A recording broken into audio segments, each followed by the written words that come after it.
parle. Chaque jour, Charles et Carole vous présentent la leçon de l'école du sabbat.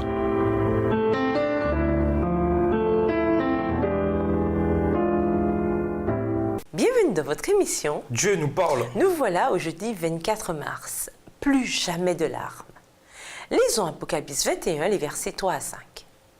Que signifient les larmes ici? Apocalypse 21, et versets 3 à 5. Et j'entendis du trône une forte voix qui disait: Voici le tabernacle de Dieu avec les hommes. Il habitera avec eux, et ils seront son peuple, et Dieu lui-même sera avec eux. Il essuiera toute larme de leurs yeux, et la mort ne sera plus, et il n'y aura plus ni deuil, ni cri, ni douleur, car les premières choses ont disparu.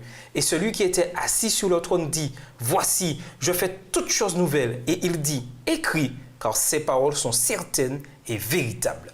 Nous savons tous ce que c'est que de pleurer. Nous savons également ce que c'est que d'essuyer les larmes des yeux de quelqu'un.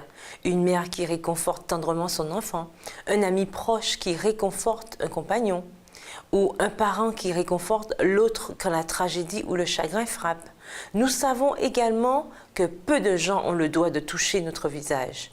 Alors, que signifie le fait que Dieu touche notre visage, à part que nous aurons un lien intime avec notre Créateur? Difficile d'imaginer un monde sans mort, sans chagrin ou sans larmes.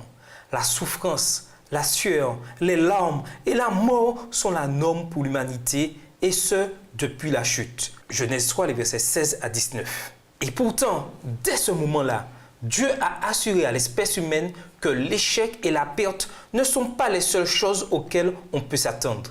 Dieu a donné de petits indicateurs sur le chemin pour nous dire qu'un jour, il nous rachètera et nous bénira par sa présence. D'abord avec la promesse d'un Rédempteur, Genèse 3, le verset 15, puis avec l'assurance de sa présence dans un sanctuaire, Exode 25, le verset 8, puis avec la réalité de la parole qui devient chair et qui fait sa demeure parmi nous, Jean 1, le verset 14, et enfin en plaçant le trône de l'univers parmi nous, Apocalypse 21, le verset 3. De nombreux versets bibliques résument cette assurance de l'alliance avec des mots comme « Je serai leur Dieu »,« Vous serez mon peuple » et « J'habiterai au milieu de vous ». Parmi ces exemples, on a « J'habiterai et je marcherai au milieu d'eux »,« Je serai leur Dieu et eux, ils seront mon peuple ». 2 Corinthiens 6, verset 16. La première fois, Jésus est venu pour neutraliser les effets de l'alliance rompue. Jérémie a décrit les conséquences de la rupture de l'alliance en ces termes. Pourquoi crier sur ton désastre, sur ta douleur incurable? C'est à cause de la multitude de tes fautes, du grand nombre de tes péchés, que je t'ai fait cela. Jérémie 30, le verset 15. Grâce à Jésus, c'est de l'histoire ancienne. Apocalypse 21, le verset 3, nous donne, en bref, le point culminant de la Bible.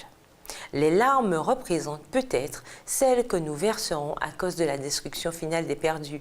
Mais Dieu lui-même les essuiera et le chagrin et la souffrance auront à jamais disparu. Ces textes laissent entendre que nous aurons une certaine intimité avec Dieu une fois que nous serons au ciel. Mais pour autant, nous n'avons pas à attendre jusque-là pour avoir ce type de relation avec lui. Comment marcher dès aujourd'hui tout près du Seigneur? Et nous vous laissons avec la question du jour. Quel changement de cœur se produit lorsque nous croyons vraiment être rachetés? Au revoir. Et à demain si Dieu veut. Dieu nous parle. Chaque jour, Charles et Carole vous présentent la leçon de l'école du sabbat.